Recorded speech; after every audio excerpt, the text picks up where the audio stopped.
¿Qué ole? ¿Qué pasó? ¿Cómo están? Qué gusto saludarles. Bienvenidos aquí una vez más aquí a Calzón Quitado.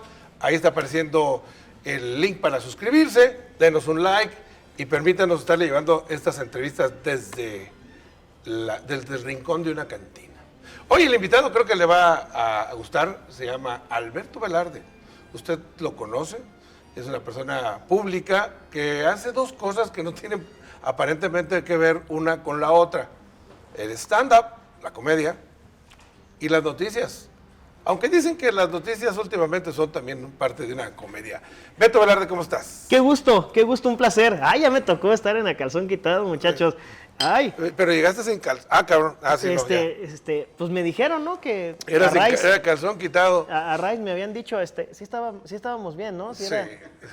¿No era un club nudista este? Pongas el pantalón, cabrón. Perdón, es que también nomás algo de aquí para arriba, o sea, también para qué desperdiciamos tela. Desperdiciamos tela. ¿Es albur o qué? No, es ahorro. ¿Qué eres? ¿Un newscaster, como dicen en inglés? ¿O un informador, un comunicador? ¿O eres un estandopero? Yo soy un tarugo que dice cosas. Bueno. Partamos de esa base. Vaya, lo digo porque, sí, estudié comunicación, porque no tiene matemáticas, dicen, pero luego está estadística y probabilidad. Soy una persona que le gusta comunicar, que le gusta estar informada, que le gusta tener la suficiente capacidad para explicar las cosas que suceden en nuestras realidades próximas y que también pretende hacer que la gente tenga información entendible que le pueda servir en su vida diaria. Ya sea en las diferentes plataformas que se puedan realizar, ya sea las noticias, en el caso de la radio, o en un escenario. Soy una persona convencida que la forma es negociable, el fondo no. Mientras se tenga algo que decir, se puede decir ya sea en un programa de radio, en un show de stand-up, en un podcast, en un video en TikTok, en Instagram, en cualquiera, pero hay que saber qué es lo que queremos decir. Yo sé la historia, pero pues la gente no, y la tienes que platicar tú, si no la platicaría yo. ¿Cómo terminas conduciendo un noticiero al mediodía si tú haces stand-up? Te voy a decir algo, toda mi vida tuve el deseo y el sueño de tener un noticiario, porque desde niño estuve muy empapado con el ámbito de las noticias, por gusto propio. Si bien desde que tengo uso de razón siempre quise estudiar ciencias de la comunicación, yo aprendí a leer con un periódico. Y a mí siempre me llamó la atención el tema político, lo que la gente conversaba. Yo empecé a hacer stand-up en el 2013 ya de manera profesional y de poquito en poquito me empecé a abrir espacios. Antes de eso yo estaba como broker en algunas estaciones de radio y siempre tenía programas que tenían que ver entre noticias, cultura y entretenimiento. A mí me invitan en DK a ser opinólogo en un programa con José Ángel Gutiérrez, que producía en ese tiempo Yuri Guzmán. Y yo me divertí mucho y me daba la oportunidad de expresar lo que yo pensaba sobre los sucesos que acontecían. Y después surgió la oportunidad porque se desocupa el espacio de mediodía, el conductor que estaba ya no podía continuar y se me hace la propuesta de, oye, vente a hacer un casting para que seas el conductor de noticias, que en ese momento me estaban hablando también para estar en la estación grupera. En la Tapatía. En la Tapatía. Y yo así de, ay, no, sí, noticias. Cuando tuve que decidir, no tenía mucho que pensar, siempre lo quise hacer. Se hace el casting, me acuerdo que tuvimos en la junta, y yo dije, ya, por mí empezamos el lunes, y fue cuando no, sí, empezamos el lunes. Sí. Y ahora creo que jueves o viernes, y yo, No me costó mucho trabajo. Tenemos un serio problema con los egresados de las escuelas de comunicación, que son personas que no están informadas, que no están enteradas. Y le dices, oye, ¿te gustan las noticias? Sí, me encantan. ¿Y cómo se llama el alcalde de Guadalajara? ¿Ramiro Hernández? ¿No? Entonces, cuando platico contigo, las 3, 4, 5 primeras que empezamos a platicar, estabas bien enterado. Pero aparte con ese estilo que tú tienes, pues como de estandopero. Sí, soy una persona muy sarcástica y muy irónica. O sea, y creo que eso también lo he llevado a todo lo que hago profesionalmente. Pero tienes mucha razón en lo que dices. Desgraciadamente, yo fui profesor de Ciencias de la Comunicación algunos años. Me he dado cuenta que muchas de las personas que egresan de la carrera ya no saben realmente a qué se quieren dedicar. O entraron a Ciencias de la Comunicación en busca de un reflector que no se le va a dar todo el mundo. Y es muy importante cuando estudias comunicación estar mínimamente enterado de lo que sucede en tu contexto más próximo. Porque tú nunca sabes cuál es la puerta que se te va a abrir para que tengas una oportunidad laboral. Y nos ha tocado que llegan personas que buscan un espacio, que buscan trabajar en el área de noticias y, como bien dices, no saben los datos básicos. Y es horrible. Me genera mucha extrañeza que haya personas que ni siquiera sepan quién les gobierna, quién es su diputada, su diputado, que conocen al presidente nomás porque sale todos los días a dar conferencias de prensa, pero que más allá de eso no hay la más mínima curiosidad por conocer lo que sucede en su ciudad, en su estado o en su país. Y eso, independientemente de que estudies o no comunicación, es muy grave como sociedad. Una sociedad que no está informada es una sociedad fácil de manipular y en la que la clase política puede aprovechar para abusar. Y abusa. Y abusa. Y aprovecha. Y lo logra. A ver, déjame ahora ir un poco con el stand-up, pero es difícil hacer stand-up. Está de la chingada hacer reír a la gente. Si en una reunión quieres contar un chiste y lo que ves es que terminas el chiste y todo el mundo se queda así con... Me imagino que frente a una audiencia que ni conoces y el chiste no te sale, ha de ser de la chingada. Es horrible, es horrible. Y comediante que te diga, yo nunca he tenido una noche mala. Claro que te está mintiendo, claro. La sensación que llega a tu cuerpo en el momento en el que estás en un escenario frente a 20, 100, 500, 1500 personas y no te cae un chiste es de trágame tierra, ¿qué estoy haciendo aquí? Y estás con tu cerebro constantemente replanteando, ¿yo qué necesidad tengo de estar aquí trepado realmente si tengo un trabajo estable? Me lleva. Pero es muy gratificante cuando el público te responde con risas y con aplausos. Hay un momento en que se hace un clic, ¿no? Sí. Si te amarra el primer chiste, ya nomás es seguirle jalando. Exacto. Se le llama el sartenazo. Cuando tú sales al escenario y cuentas el primer chiste y ese chiste cae, tú ya puedes percibir qué tanto te va a responder el público durante tu espectáculo. Hay veces que te responde muy bien, hay veces que más o menos, hay veces que no te responde. Entonces tú en tu cerebro tienes que estar generando una estrategia con el material cómico que tienes para tratar de resolver la situación y salir de la manera más halagüeña posible. El stand-up se hace básicamente de anécdotas de la vida común. Anécdotas. Y no hay momentos en los que no tienes anécdotas, dices tú, chingada madre, no me pasa nada en los últimos días. Pasó en la pandemia. En los tiempos en los que estuvimos encerrados, muchos comediantes pensábamos, ay, por fin ya tenemos tantita chance de escribir, porque esto es algo muy importante. El comediante de stand-up, antes de ser la persona en el escenario, es la persona que escribe el material. O sea, en el stand-up se acostumbra que primero somos escritores. O sea, por eso es muy difícil que lo que yo cuento lo cuente alguien más, porque su vida no es mi vida y mi vida no es su vida. Entonces, en la pandemia, cuando no podíamos salir de casa, queríamos escribir y pues ¿de qué escribíamos? Y de la pandemia. No podíamos vivir, no salíamos y íbamos a caer todos los comediantes en los mismos puntos porque estábamos pasando por lo mismo. Y sí se necesita vivir, aunque también puedes hablar de anécdotas, puedes hablar también de opinión, que el stand-up comedy creo que ahí es el punto de unión entre el aspecto noticioso y la comedia. Porque el stand-up es comedia de ideas, de opinión.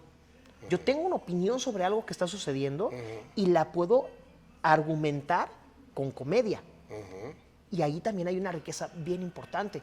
Aquí en México la comedia se ha como que encerrado un poquito en lo que conocemos clásico, cuentachistes, sketches, etcétera, que yo los respeto y admiro muchísimo porque varios de ellos son mis referentes. Pero, por ejemplo, en Estados Unidos, varios de los mejores críticos de la sociedad y la política son comediantes. Es que me la ganaste, es lo que te iba a decir. ¿Por qué deriva la comedia en México a esto? De ser lo que era Jorge Falcón, el doctor Cándido Pérez, a hacer el stand-up, que es una persona parada con un micrófono hablando solo. Antes había mucha censura. ¿Copiamos a Estados Unidos? Más bien tropicalizamos, porque tampoco el estilo de Estados Unidos puede ser 100% efectivo en México. El humor es distinto. El humor es muy distinto, la idiosincrasia es diferente. Lo que sí, antes había mucha censura de temas. Había temas que no se podían tocar. Y eso también provocó que mucha de la comedia fuera bastante cuidadosa.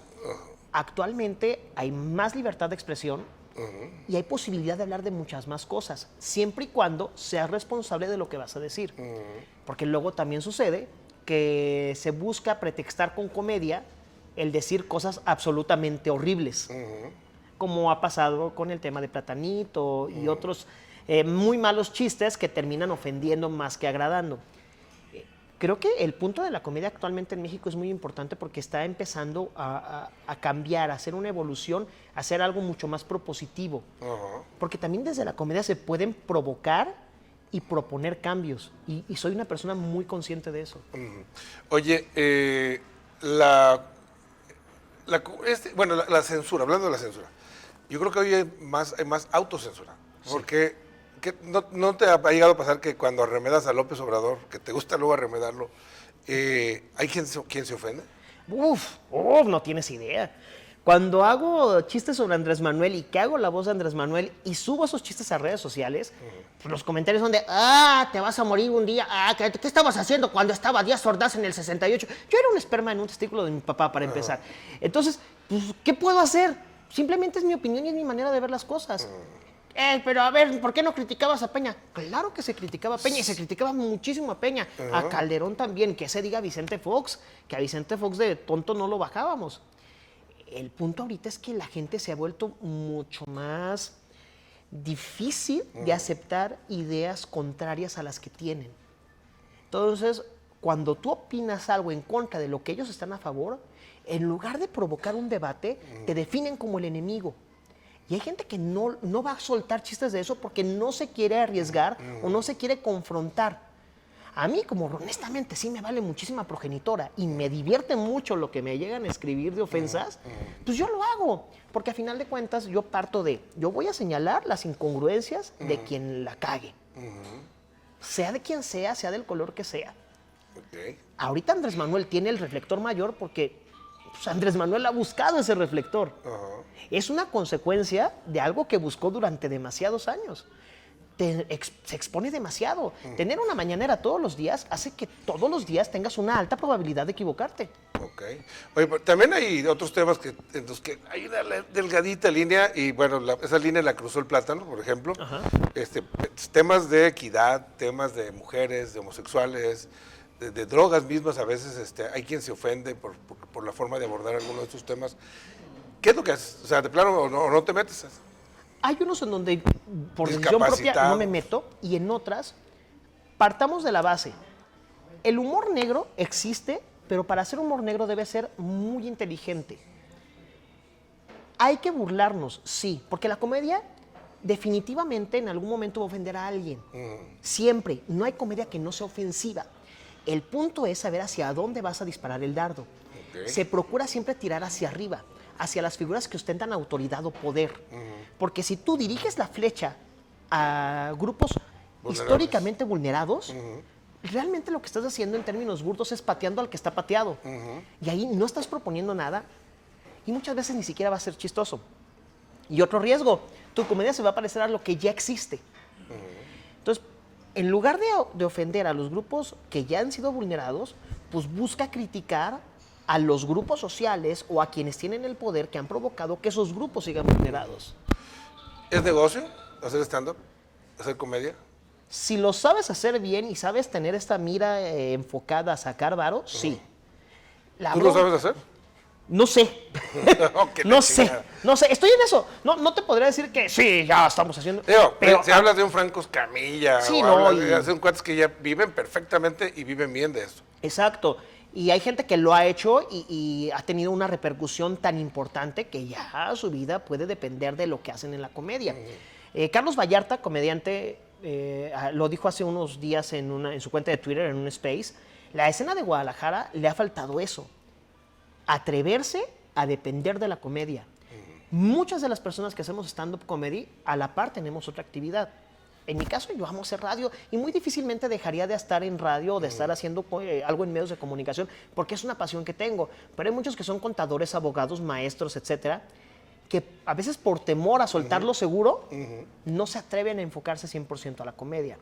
Y ahí es donde hemos tenido ese estancamiento como escena local. Pero de que es negocio y está demostrado.